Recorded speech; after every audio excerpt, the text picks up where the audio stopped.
Very good evening, and I thought in this video it would just be a little go over what's been happening the last week since I released the last part of the Pilot T85M video, and just to let you know that radio is working perfectly well, and it's actually sounding pretty nice. I haven't done anything more with it. I've still got to find some of those odd imperial screws because, let's face it, nobody in Europe uses imperial anymore. The only people I know that do are based over the pond in the US, so once you cross the Atlantic, everything's imperial. Never mind, we'll get through it.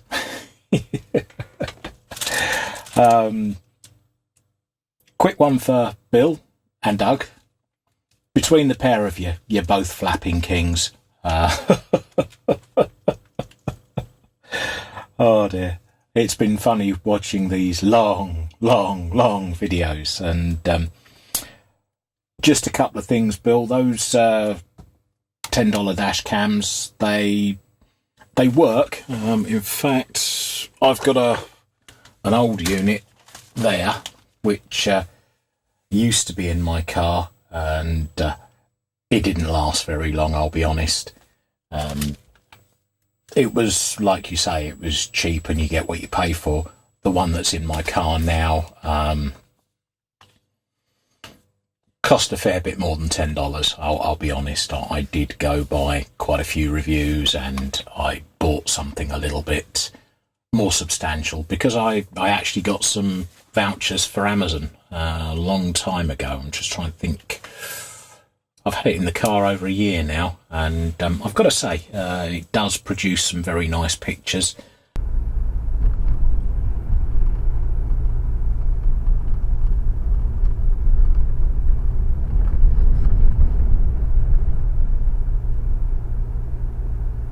So let me put that back on the shelf. The reason this one's on the shelf is because I actually started to take it apart and I thought about removing the camera assembly and using it for something else, and I thought about, it works, but no way I could say it was any good really. Also, 2-meter radios, Bill, I did say in the comment to you, but I think 2 meters in the UK is certainly pretty much dead.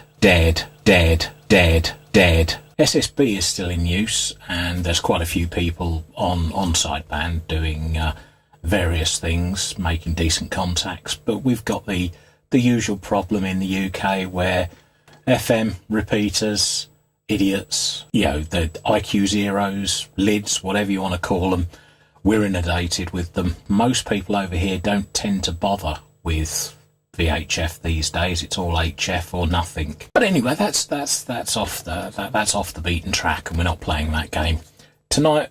I'm just going through what I've got on the bench. I bought some bits from China. They've recently had what they known as the Singles Day sale, which was 11/11, and I spent rather a lot of money, and I've got some of the bits here already. Some of the stuff has arrived within 7 days. The most expensive item actually arrived within 3 days from China, which I thought was pretty impressive. Stuff's still dribbling in. I haven't got all of it on the bench because some of it's not actually relevant to the channel. So talking and not actually doing anything. This is going to turn into a flap video, isn't it? No. Anyway, let's get on with it. What have we got here? Right, well, these are 2-watt resistors, and I bought the 2-watt resistors along with 1-watt and half-watt resistors just because I needed some extras in certain values, and it was cheaper to buy a kit than it was to buy the individual values. So I thought, right, okay. Now, I haven't actually got any storage boxes for my 2-watt resistors, so that's why they're still in the bag. But last night I spent a little while checking all the new resistors and putting them in the slots in the relevant storage boxes. So I've got a box full of 1-watt carbon films, I've got a box full of 1-watt metal films, I've got boxes full of half watts, and I've also got boxes full of 1/4 watts. So that's my resistor stock up to date, and I think I've actually still got a couple of boxes of quarter watts or eighth of a watts to sort out. Either way, that's what resistors are, so they can go over to the side for now. What else have we got? This is going on to a couple of these AM transmitter designs, transistorized AM transmitters. And these are some op amps. And I thought, well, I'll go for the LF351s just to see what they're like. I didn't really need to actually buy these particular op amps because I actually have a couple of hundred LM072s, which are also FET-based op amps, which normally you find in guitar pedals, you find them in amplifiers, you find them in audio sections, preamps, you name it, they're common as dirt. And because I was fixing a fair amount of guitar amps at the time, I got a large stock of them. But I thought, well, let's keep the thing the same as, I believe it's Don's circuit with his op amp. So I thought, we'll get some of those. Also, we're going through the simple bits here first. I got one of these, well, I actually got a couple. The other one's already out of its packet. But telescopic magnetic pickup. So let's stick that above the bench, get that out of the way, put the rubbish in the bin. Also, I got 2 pairs of these hemostats, which again I'm going to unwrap from the bags. I don't know what I'm saying half the time. These were only about £1 each in the sale, so yeah, why not? So I got another 2 pairs, and they can go in the jar at the back. Again, rubbish in the bin. That bin's getting full already. Onto this little envelope here. These are little Bluetooth receiver boards, and I bought these purely for being able to put them inside vintage radios, connecting them up to various little amplifiers, you name it. It's just an easy way to add Bluetooth to something. Yeah, the way I'd run these is I'd put in a simple diode rectifier with an LM7805 or whichever type of 5-volt regulator, just enough to give you the current out, and then feed the 5 volts into this board so that it works without any sort of problems at all. So that's the little board there. Obviously you've got your main chip and your little control op amp there, and it's just an all-in-one solution. Now again, these were incredibly cheap. I don't think I paid very much for those at all, and while I was there I got 8 of them, because any more than that actually went over the free shipping limit. And the last thing I bought was this little box, which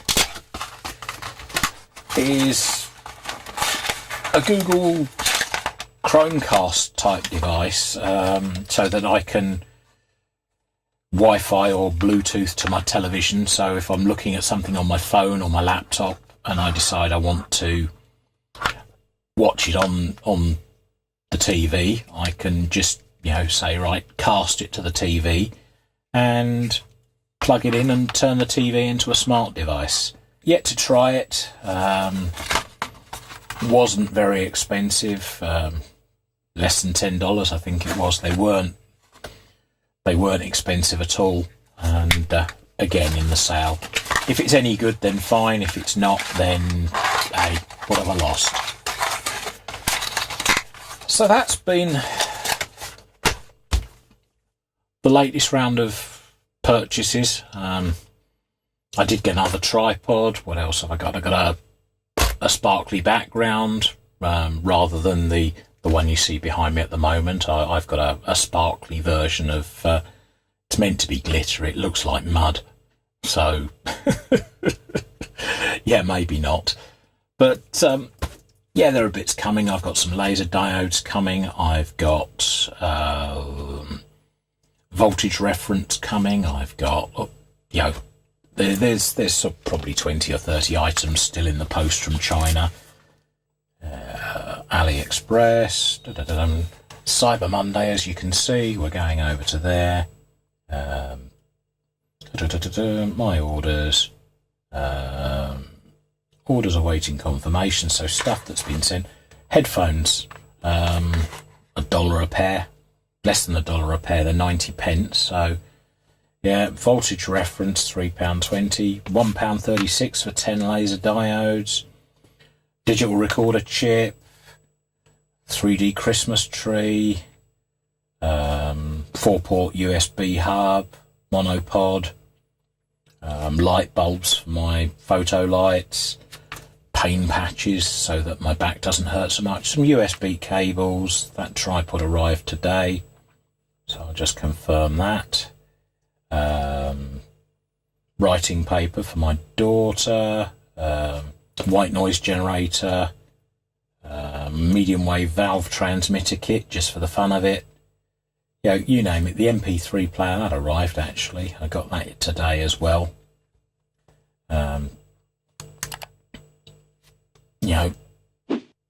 All sorts of bits and pieces. So all that's outstanding. Let's just close that down.